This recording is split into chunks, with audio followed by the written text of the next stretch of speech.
Tere kõigile! Mina olen Kaja Koller, olen sertifitseeritud hüpnoterapeut. Olen õppinud reikit mingil määral. Mind huvitab astroloogia, numeroloogia, kõik maaväline. Kõik asjad, mis ei ole teaduse poolt seletatavad ja loogika põhjal mitte paika pandavad. Aga see ei ole see teema, millest ma teiega täna rääkida tahan. Mina tahan teile täna rääkida hoopis mõtetest ja sellest, milline jõud tegelikkuses on meil endil valida omaenda mõtteid. Väga meeldib mulle ütlus, et muuda oma mõtlemist ja muuda oma elu, mille peale väga paljud hakkaks kohe vastu vaidlema. Ma ei saa oma mõtteid muuta, tegelikult me saame küll. Me saame vägagi tegelikkuses muuta oma mõtteid positiivses suunas või siis negatiivses suunas.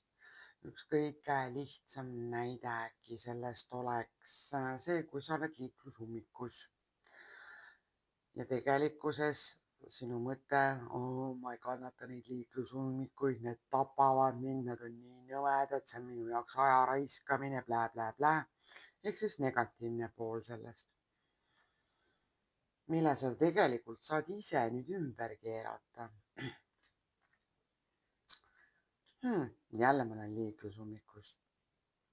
Mul on võimalus kuulata lemmikmuusikat, kuulata mõnda broadcasti samal ajal, kui ma seal ummikus olen. Anda aega iseendale, mis tegelikkuses on ju positiivne, sest aega on meil alati vähe. Ja seda tuleks kasutada väga mõistlikult ja võimalikult palju ära kasutada seda, kui sul on lihtsalt aeg, sa oled seal autos nagunii, sa oled selles liiklusummikus nagunii, ega sa kiiremini ei liigu, kui sa liigud. Nii see paraku on. Miks mitte seda siis positiivselt ära kasutada ja mõeldagi seda, näha seda kui võimalust. Sest tegelikkuses hüpnoterapeudina võin ma teile kindlalt väita, et sündmused ise, mis meiega juhtuvad, ei jäta tegelikkuses meile absoluutselt mitte mingisugust jälge ega valulist kogemust. Valulise kogemuse ja jälje jätab meisse tegelikult see tähendus, mis me sellele sündmusele panime. Siit tuleb ka see, kuidas me tegelikkuses saame oma mõtteid juhtida mingi selles mõttes ja muuta. Kui ma taban ennast mõttelt, et issand jumal, täna jälle sajab vihma, ma ei saagi mitte midagi teha, see vihmane ilm on nii nõme, siis ilmselgelt sealt tulebki negatiivne emotsioon, vihm on nõme. Aga kui ma vaatan aknast välja, vihma sajab, kõik on nii, ma istun toas, mul on mõnus soe olla. Täpselt samamoodi on ju talvega tegelikkuses, lund sajab, läbi klaasi vaadates on see kõik hingematvalt ilus, soojas toas, juues tassi sooja kohvi, teed. Tegelikkuses on see emotsioon ja tunne seal ju tegelikkuses ülev, ta on kuidagi hingematvalt ilus, mõnus, rahustav, täpselt samamoodi on ju tegelikkuses vihm. Ja kui sul olid plaanis välistööd, siis mõtle ümber, kasuta seda aega targalt. Ehk siis tee see vihm iseenda jaoks mugavaks. Leia näiteks täpselt sedasama teemat, et ma ei saa välja minna, ma saan kas siis toas koristada, mida ma pole ammu teha saanud näiteks, või siis tõesti istudagi maha, kuulata oma lemmikmuusikat, võtta raamat, võtta mõnus pleed ümber endale, lugeda raamatut, kuulata head muusikat. Kõik see, mis tegelikkuses on midagi sellist, mida sa tegelikult tahad teha iseendale, pühendada aega iseendale, oma lemmiktegevustele.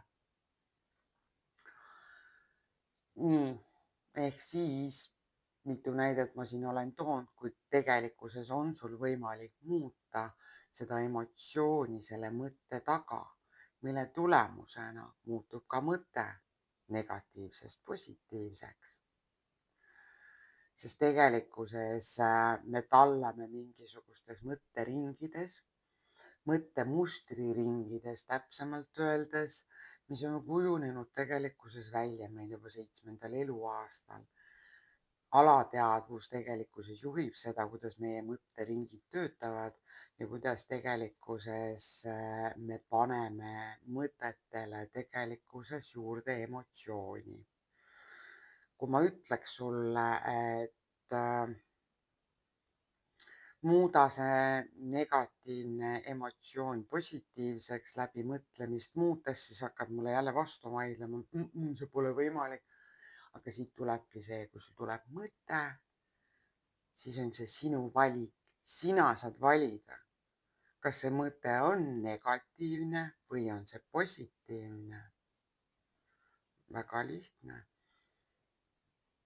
Nagu ma tõin siin eelnevalt näite ummikust või vihmasest ilmast või näiteks sellest, kui sa oled bussiga liikleja ja jääd bussist maha, sul on mitu tundi seal ajakäpp, kus sul on põhimõtteliselt võimalik nagu seda aega sisustada siis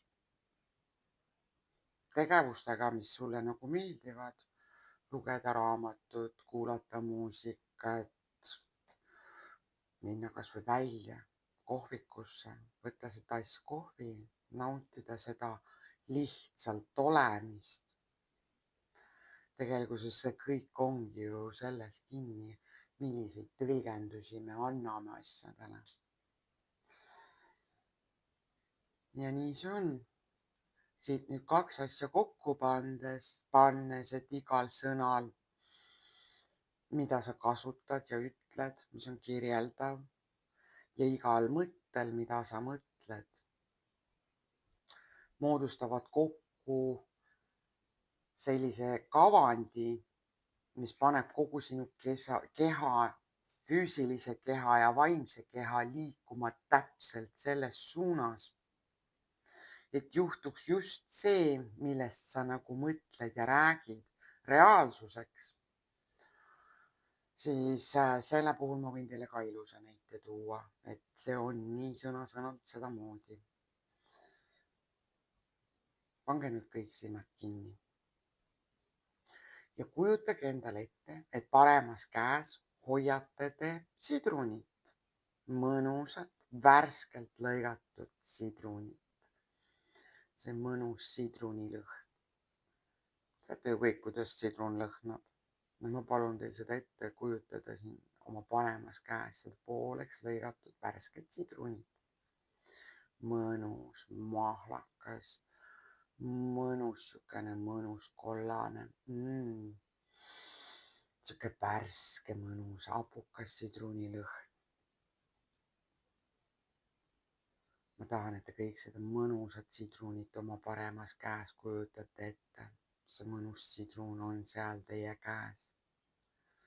Nüüd ma tahan, et sa liigutaksid selle käe koos pooleks lõigatud sidruniga oma suu juurde. Nuusuta teda nüüd hästi lähedalt. Tunned seda mõnusat sidrunilõhna, siuke mõnus hapukas. Tõmbab kohe kergelt siukse olemise siukseks cringe'iks ära nagu siuke hapukas, nagu nägu läheb kergelt krimpsu sellest hapust lõhnast. Siuke mõnus, värske. Nuusutame veel korra. Nii mõnus.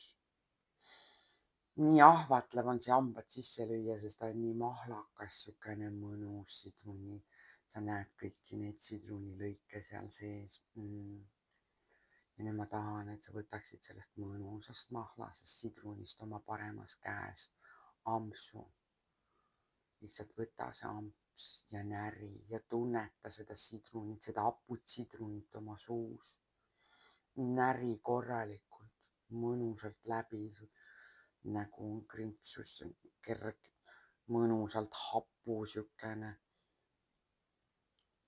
Tõmbab korra kõik olemise ära nagu suumahlad jooksevad, ila jookseb, nii mõnus siukene hapu.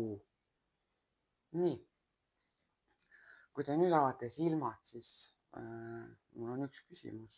Kas teil suu tekkis ekstra ila? läks nagu suu ilaseks.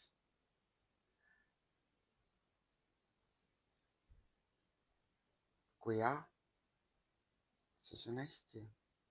Kui ei, siis on ka hästi. Nüüd on mulle teile teine küsimus. Kas see sidrun tegelikult oli olemas või on olemas? Mida te närisite praegu? Ja mõlemal juhul, kui te vastate jah, loomulikult see sidrun oligi seal olemas, sinu peas, sinu kujutlemas. Ja ei, reaalsuses teda ei olnud, mõlemad vastused on õiged. Aga kui te nüüd mõtlete sellise asja peale, et ainuüksi kujutlus sidrunist ja mõte sellest sidrunist pani sinu suumahlad jooksma, kogu sinu keha reageerima nagu selles suunas, et see mõte ja et need sõnad, mis sa ütlesid, muutuksid reaalsuseks ja ta reaalselt käituski niimoodi. Ta tekitas lisaila sulle suhu, et kaitsta hapu eest suu limaskestasid ja muid jutte. Siis milline jõud on sõnadel ja mõtetel, kui sa kasutad neid väga targalt, luues üles sellise tuleviku, täpselt sellise tuleviku, nagu sina tegelikkuses seda ise tahad. Kõik sinu unistuste elu, sinu sissetulek, sinu unistuste töö, sinu unistuste kodu, sinu unistuste pere ja armastus, mida me tegelikkuses saame kõik mõttega iseendale luua. Sest point on selles, et see, millele me jõudu anname, see, millele me keerame tähelepanu, see, millele me pöörame tähelepanu, see, millele me anname energiat, millele me kulutame oma mõtteid, millele me kulutame oma sõnu, see saab teoks. Ja kogu sinu keha ja füsioloogia hakkab reageerima just selles suunas, et muuta need mõtted reaalsuseks. Ja nii see on. Ja sinu mõistus tegelikkuses ei hooli sellest väga. Kas sa oled siin õnnelik või õnnetu? Tema ainus ja põhiline eesmärk on hoida sind siin planeedil Maa võimalikult kaua elus. Ole sa siis õnnelik või õnnetu. See, kas sa oled õnnelik või õnnetu, see nüüd on küll su enda valik. Ja siit tulebki. Kõik on sinu mõtlemises. Tahad olla õnnelik? Muuda oma mõtlemist positiivseks. Tahad olla õnnetu? Jätka samas vaimus. Ja kujutlusvõime on see asi, mis tegelikkuses muudab meie elu palju positiivsemaks. Sest tegelikkuses meie aju ei saa aru, kas see on kujutluspilt meie peas või on see reaalsus. Kui me suudame ette kujutada asju endale niivõrd ideaalselt ja niivõrd hästi, siis meie aju hakkab varsti uskumagi, et tegelikkuses kõik see, mida me siin endale ette kujutame, ongi tegelikkus ja kogu see reaalne tulevik, mida me seal ette kujutame, muutubki tõelisuseks.